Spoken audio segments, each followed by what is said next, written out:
सभी YouTube family को हर हर महादेव। आप लोग कैसे हैं?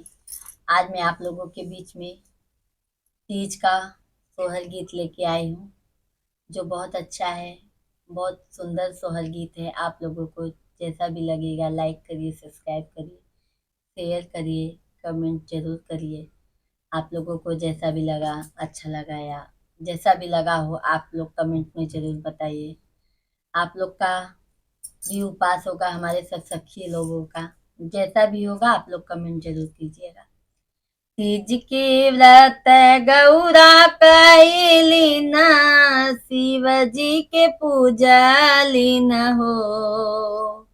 शिव जी के व्रत गौरा कैलीन, शिव जी के पूजलीन हो।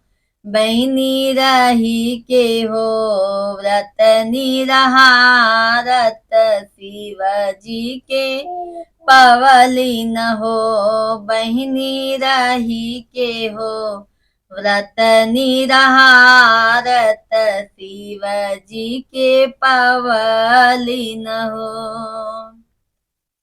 सबे सुहागिन तिजिया पूजैत, गौरा जी भूखाई त गौरा जी भूखाई हो।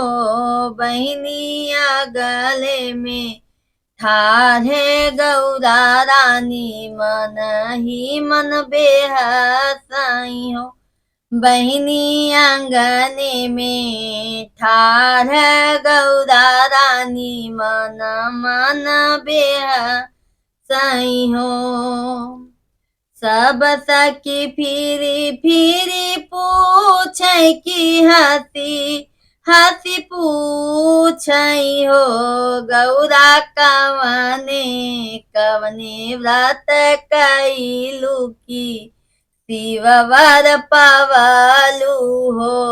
गौरा कवन कवन व्रत कैलू त शिव जी के पवलू हो। हंसी हंसी बतावै गौरा रानी, सुनहु मोरी सखिया न हो। सखिया जवाने जवाने विधि शिव जी के मैं पायाऊँ हो। सखिया जवाने जवाना विधि कैली त शिव जी के पायाऊँ हो। भूखी रहे एकादशिया दुआसे के पारण हो। सखिया तुलसी जी के दिया न जलाए त शिव वर पवले न हो। सखिया तुलसी के दिया न जलाए त शिव वर पवले हो। भोरे भोरे उठ के नहाए त सूरजू पैया लागे हो।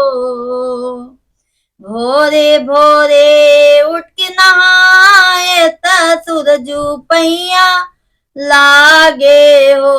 सखिया मात पिता के की है आदर, शिव वर पवले हो।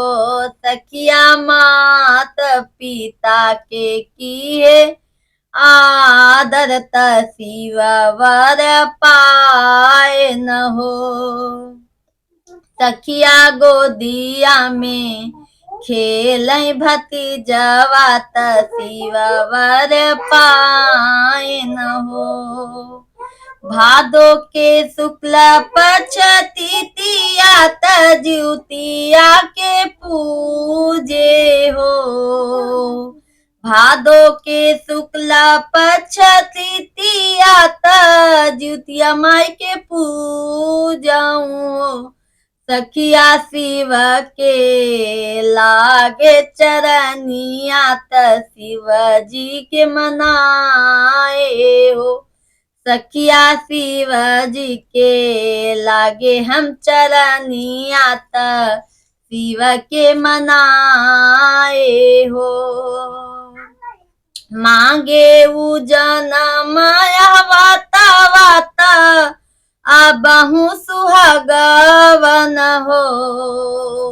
मांगे उजन माया वाता वातयापन सुहागवा हो।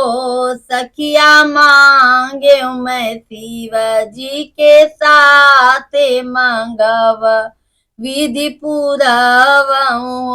सखिया मांगे मैं शिव जी के साथ मंगना विधि पुरावई हो।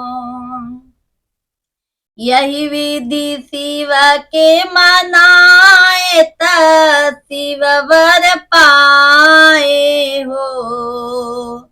यही विधि शिव के मनाए त शिव वर पाए हो। सखिया तू जे रही तीज बरतिया भूखाई बिन रतिया हो।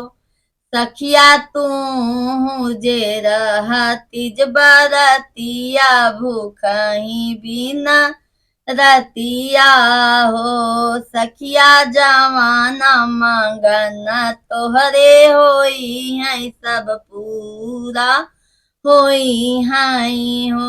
सखिया जवाना मंगन तोहरे होई है सब पूरा शिव जी करी हाई हो। सखिया जवाना मंगन तोहार होई है तो सब शिव जी करी हाई हो।